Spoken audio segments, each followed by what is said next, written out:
And we are back on the Chosen Life podcast with Rabbi Shmuel Neft, Jonathan, the Chosen Lawyer.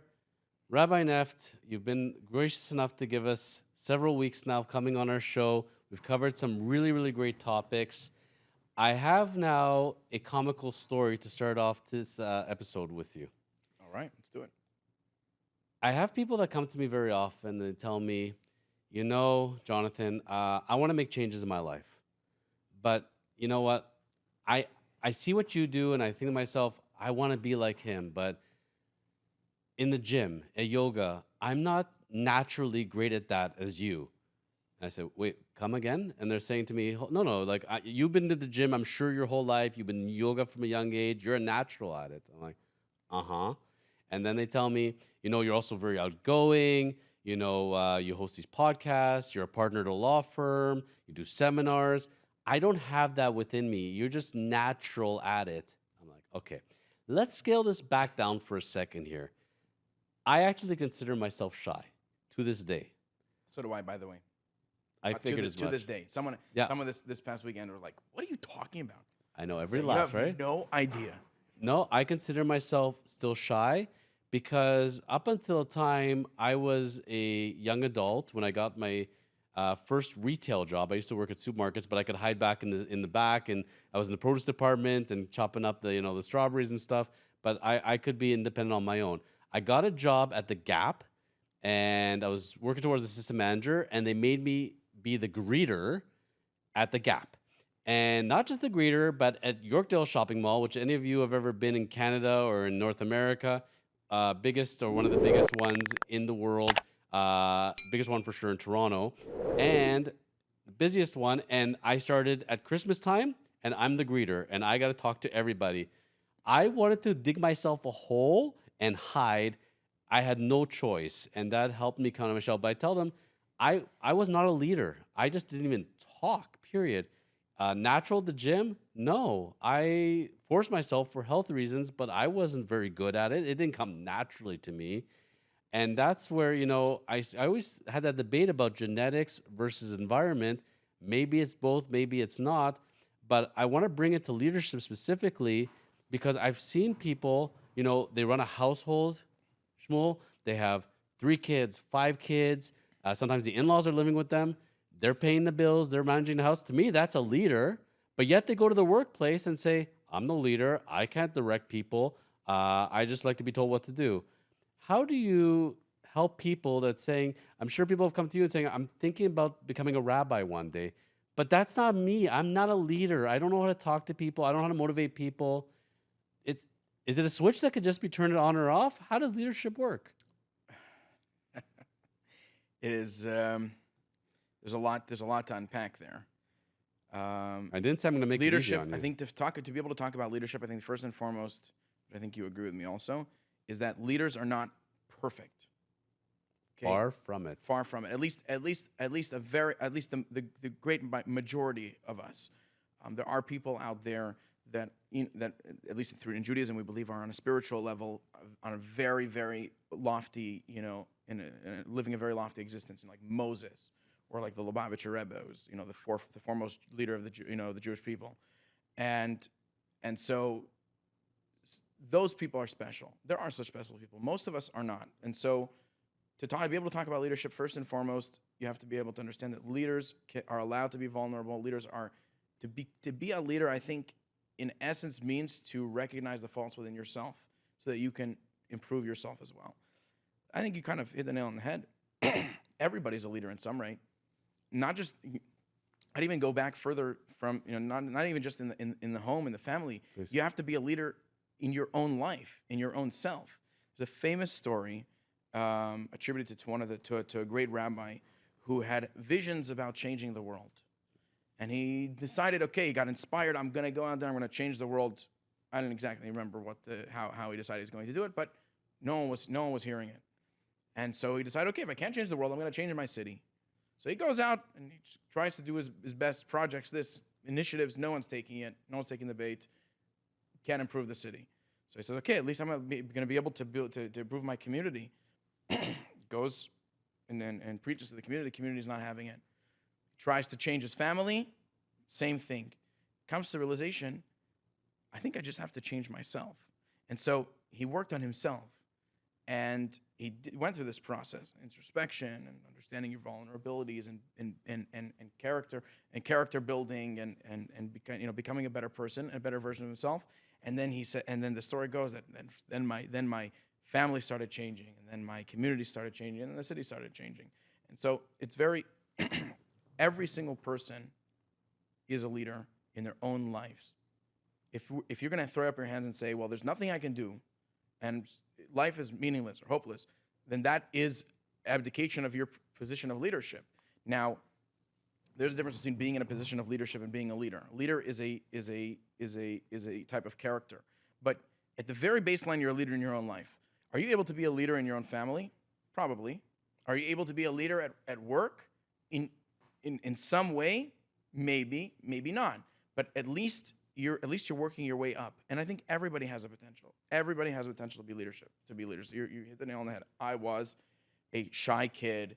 I was always, I would do ridiculous things to get attention, and then I would hide away, so I wouldn't get any of the negative attention. I actually, funny enough, the story about retail. When I was 16 years old, I applied and I got a job at Champs Sports, which is a Foot Locker subsidiary. I think they have it in Canada. And at that point, I was already wearing a kippah on a daily basis. I'd basically once summer after 9th grade, going to 10th grade, I decided, okay, I was wearing a kippah the whole summer. I'm gonna wear a kippah to school. I'm going to school with kids, 300 kids that have known me since I was 5. All of a sudden, the kid walks in with a skull cap. Like what's going on? That's a whole different story. But then I applied for a job that wouldn't allow me, and my plan was I'm gonna get this cool job, and I'm just gonna wear a hat because I love to wear snapback hats back then. Okay. And my dreams of wearing a hat were shattered when I realized that employees can't wear hats in the store. So that means that I gotta go to work, stand on the store floor with my kippah on, and so that was a challenge. I was like, okay, what do I do? It brought a lot of anxiety, but I had, I put myself in a position I had no choice. I went out there, and I had this kippah that I bought in Israel with a Nike logo on it. That was my work kippah. Okay, I'm coming into work at a sporting goods store with a Nike kippah on, and first of all, it got amazing, attention, positive attention, very little anti-Semitism, little to none, and I also had pushed myself beyond this boundary, and so okay, so now I'm. So in a sense, I forced myself into that position of leadership, pseudo leadership. So everyone is able to be a leader. To be a leader, you have to be, first and foremost, you have to be humble. I'm not a humble person by nature. Also, I'm a selfish person. Plenty of people that are watching this probably think at one point that they've witnessed me being obnoxious or selfish or not insensitive. Congratulations, you're human. Right, exactly. Congratulations, I'm human. You know that Moses, it says in the Torah, Moses was the most humble person that ever lived on the face of the earth. And so humility is an absolute necessity for a leader. Now, what does it mean, humility? Humility doesn't mean to think of yourself as nothing and just do nothing. Then that means you're not a leader. You have to have this balance between enough pride to push you, to inspire you, and enough humility to remind you who and what you are. And so I guess I think that a lot of this realizations I've been coming to about myself may be this building sense of humility, which for me again does not come naturally.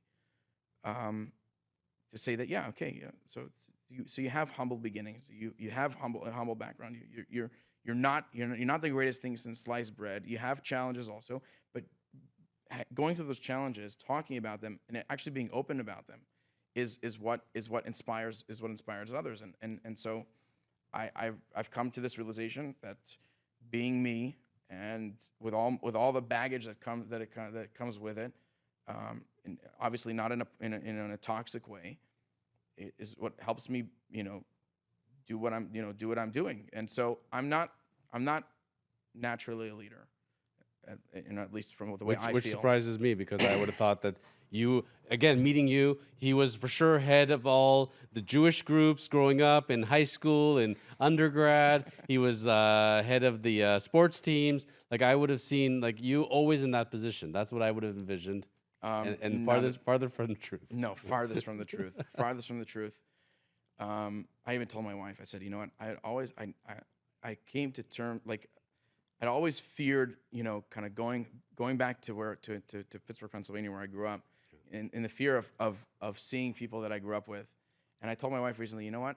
I came to this epiphany, like if I was invited to my high school, reunion, and I left high school early because I was on my life journey. I was moving on, and I went straight from high school into yeshiva, into rabbinical school, and it completely changed my paths.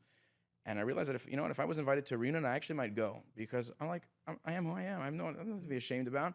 And I was a kid that got a lot of flack in school, and I don't care.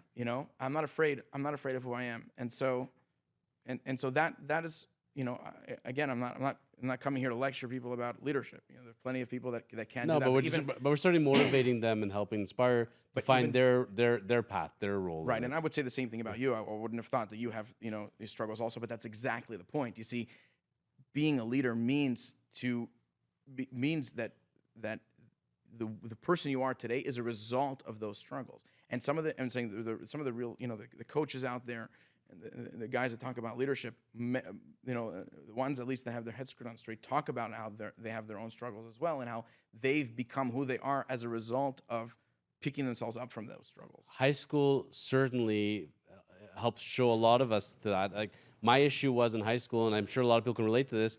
You come into high school in person, and you don't feel like you fit into any of the cliques. I'm not the computer guys. I'm not with the jocks. I'm not with the rocker people that smoke in the back. I don't fit into any of these groups, so I'm kind of on my own island here. So what am I going to do? I'm going to live on my own island. Everybody wants to join me on my island. It's great. There's two aspects, you're talking about you have to find yourself. I certainly agree with that. If you don't feel comfortable in your own skin and understand who you are, what you're about, and embrace that, I can't see how you can lead. The second one, I'm going to bring you back to the sports metaphors. Atlanta Braves, right? Top team in baseball right now. General manager, president, Alex Anthopoulos, right? Started way back when, before even the Blue Jays, with the Expos.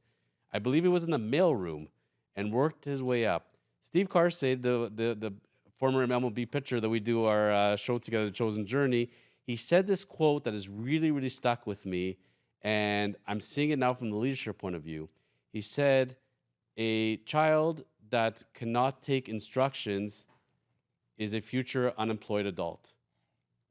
And I think about every leader that I know, and you think about an army, and you think about a sergeant, general, lieutenant, where did they all begin? They were all foot soldiers at the end of the day. Before you know how to talk and lead, you got to learn how to listen. You got to learn to absorb. And one of the things I would say for the strongest leaders I know, not all the ones are rah, rah, rah, rah, rah. You can lead by example. And that's somebody that knows how to take direction. And you can't give direction if you don't know how to take direction. Right. So many people I've seen, Shmuel, in my life, professionally and personally, in sports teams, in jobs, and they have all the potential in the world, but they can't hear it. You give them any word of advice or anything, they take it as criticism. They're so sensitive on it. They cut you off right away. There's no different opinion other than theirs. That person is trapped on an island, but they're not letting anybody in. So they may be leading their world, so to speak, but I would say at the end of the day, every top leader that I know, they're not the ones that are, whipping from the horse, so to speak. They're leading with the horse. They're right there in with you. They're in the trenches with you. They'll get their hands dirty just as you. And, that's where, when I picture you as a leader, it's not the one barking orders. It's the one that's going to show how it's done and be right in there with you. It's a different form of leadership these days. Definitely that type of person naturally, that takes criticism naturally as an affront. But I try very much, and sometimes it works, sometimes it doesn't. Do you remember when they told us in therapy? You don't directly hurl insults. You're doing this wrong. I don't like this. I understand that you may be doing this for a purpose. This is the effect it's having on me. I know you're not intentionally trying to hurt me, but it's expressing feelings rather than those dagger words. But we have Right. such a hard time as a society doing that. We And do, yeah. And saying, and then it's funny. I was kind of thinking about how I'm almost like the transitional generation in that sense, where I grew up, raised by my parents who were raised by my grandparents who were very old world. I'm sure because I wrote a lot about it. I lost my grandfather this past summer, and so my grandfather's lexicon did not have the word mental health in it at all, not even close. Physical health, oh yeah. The man in his 80s would go 2 hours a day swimming laps nonstop. As a kid, I remember the shame that I felt seeing my 70-year-old grandfather swim back and forth, back and forth, back and forth. I'm an 11-year-old kid, overweight, and I'm like panting, dying for breath. And he would stop for a second and says, "Are you serious?" Like, I'm the one in my 70s, and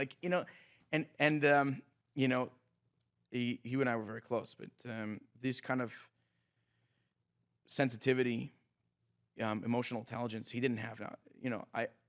One of the things that I learned in my relationship with him was the idea to be able to compartmentalize and to see him for who he is. As a kid, I used to. I'm sorry, talking about him gets me a little teary-eyed. We're very close. As a kid, I used to have a disdain for him. As an American kid, I ate what I wanted to eat, and I got what I wanted to get, and I defaulted to using a calculator instead of writing out my math equations, and he would really beat up on me. But then I realized, and I heard his life stories my entire life, but then I realized as an adult that those experiences make you who you are, and so he's just a product of his time. This is a man who, when on his shortly after his second birthday, the Nazis invaded Russia, and boom, he was pulled out of his whatever world he was in, and they ran east. And then less than a year later, his mother was dead, and then his father had been called up to go to the to go fight, to fight in the army, and so he had this experience that made him who he was, and so as an adult, I realized that. This is a person that is a product of his experience, and that there's so much still to learn from him. Did you ever get to tell him how you felt? Yeah. I knew I was going to talk about it, so I brought tissues. Yeah, you're making me think of Saturday Night Live with Mike Myers, Linda Rickman. I'm getting verklempt. Talk about this topic. Discuss. Not even open. But as you're saying it, I think about my mom raised me as a single mom, and I came to her in my 20s, and I said to her, "I'm sorry." I said, I didn't like how you did it. I didn't like why you're so tough on me, but I wouldn't have done it if you didn't show it, and that's how you know how to do it. That's how you show love. I get it, So it's beautiful that you're able to say that to him. And I had a chance to speak to him right before he passed in June, and I told him that I really thanked him for everything that he did. And that, if I ever hurt him, which, maybe I did. He was a tough guy. So, and whatever me as a kid may have said, it probably didn't actually hurt him so much. At least he definitely didn't project that. But yeah, definitely I'm very grateful for that. I had that, the ability to be able to say that. And just the ability to be able to come to terms with, even in my, even in his last, years, just seeing him for who he was. He's a tough guy, but he's a tough guy because that's who he is. And so it kind of brings me to think about and one of the age-old sayings of the sages, which is a wise person learns from everybody. In other words, you can learn from a thief. You can learn from anybody. Learning, sometimes you learn what to do, and sometimes you learn what not to do. And so I learned, tying my grandfather into leadership. My grandfather was a person who was a genuine person. He was very about being genuine. And so when I was becoming more observant as a kid, so he would crack a lot of jokes at me and make fun of me all the time. Like anybody who has a Soviet grandfather knows that's the way they react to change. And I did kind of at first I was upset about it, and then I just ignored it, and then I grew up and lived my life, and then in the end he was like he couldn't have been more proud of me for who I was. and he loved my kids, and my kids, my kids are Jewish kids with the kippahs on and everything. All the stuff they used to make fun of me for as when I was a kid, he would melt. And so I realized that he connected. It doesn't matter what it was. If I was genuine about it, he saw that for what it was. He was very, very much about being a genuine person. And then obviously, what not. I also learned plenty of things what not to do. In the sense of looking inward. These people never had time to look inward. They always felt like they had something that they were up against, something that was beating them down, some sort of challenge that was coming from outside. That's very much the Jewish experience. That's why we have these stereotypical Jewish traumas that that everyone talks about, like guilting and shaming, and you have to be a lawyer, you have to be a doctor. It's because as Jewish people we have this national trauma that we all come from, and that was exacerbated by the Holocaust, and with which the generation before us all they had to focus on was survival. And now that we're past that, now that they survived, we're here. We don't have to focus on survival anymore, and that's why I guess God made it this way, where we're able to open up and look inward. And so, today's day and age, we're not digging in the ground for potatoes to be able to eat something for supper. We're not running away from the Nazis. We have it a lot easier than they did, and because of that, we're able now to take advantage of our sensitivity. So like the old generation will say, "Oh, everyone's so sensitive today." I think the sensitivity is a powerful thing. It's a very powerful thing.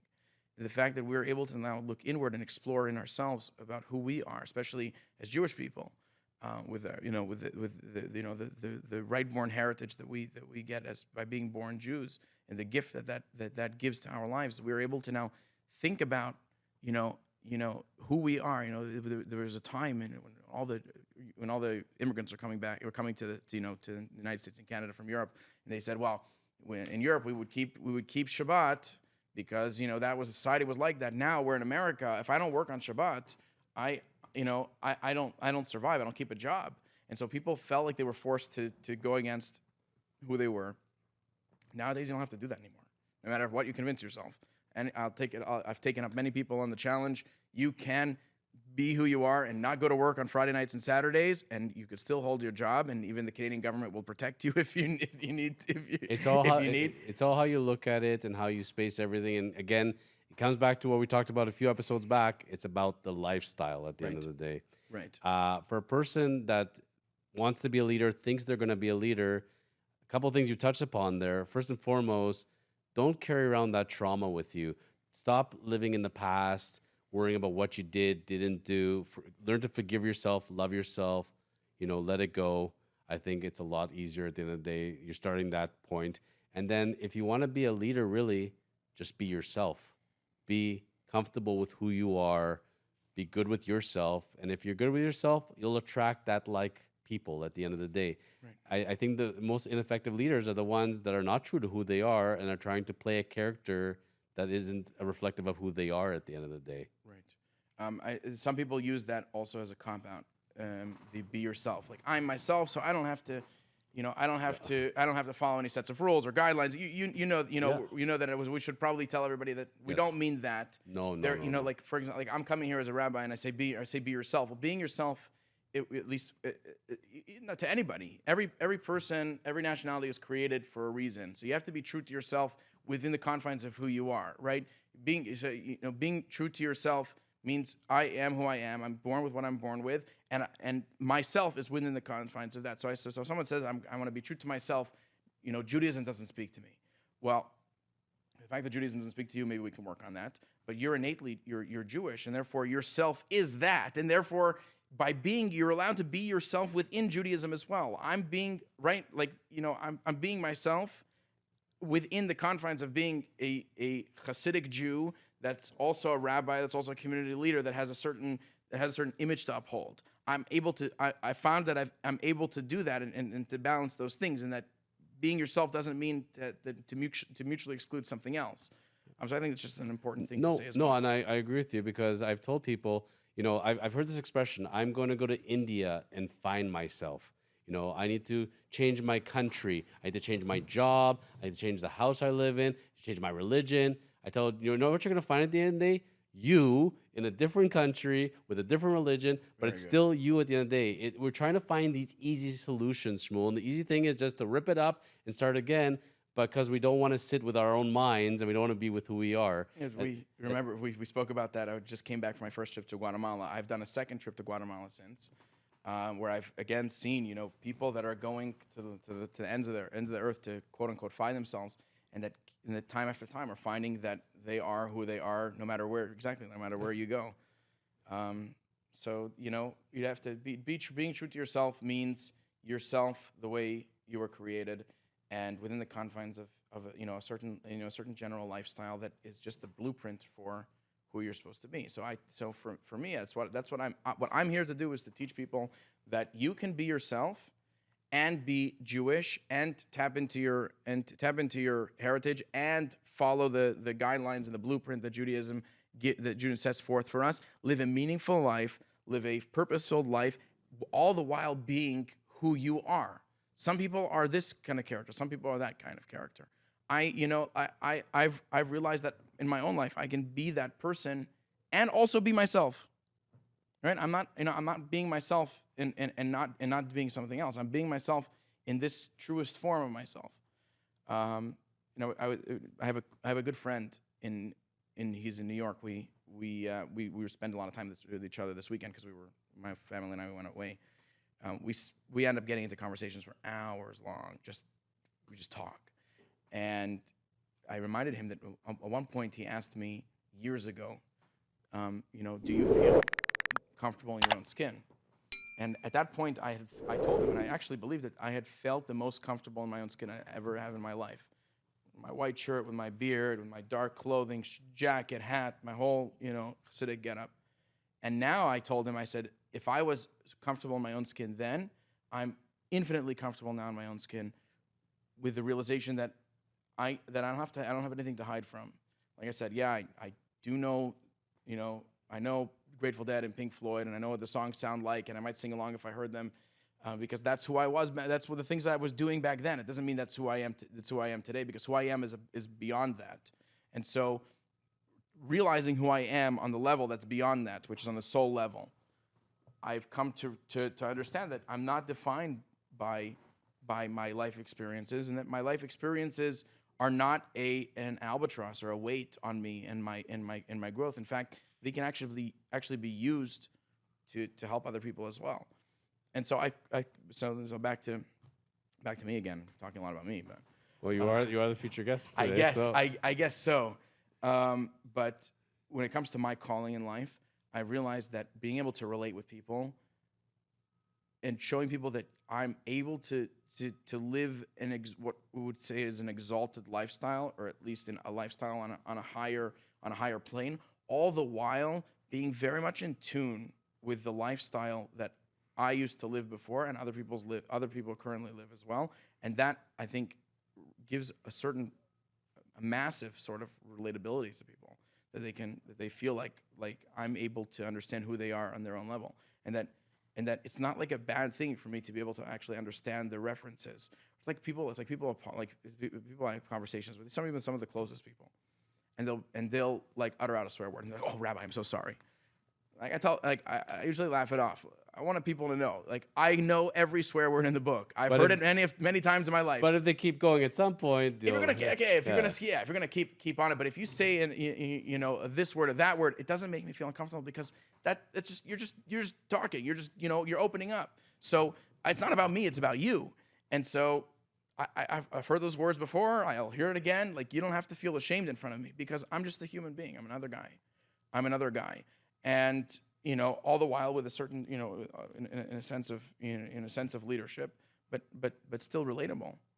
And that's where, at the end of the day, people know you as the rabbi. They know this leader, but over the weeks that you've been with us, people understanding at the end of the day, there is somebody beyond the kippah, beyond the glasses, beyond the beard. There is a Shmuel. He came from somewhere. He didn't forget where he came from, and he sees where he's going. And for everybody else out there, at the end of the day, remember who you are, be inspired to where you're going, but don't forget where you came from. Keep those roots Shmuel, it's been a pleasure as always. Always good to be here. Appreciate your friendship and your brotherhood. And thank you for inspiring and spreading positivity in our world. And we look forward to having you back real soon on the Chosen Life podcast. Can't wait.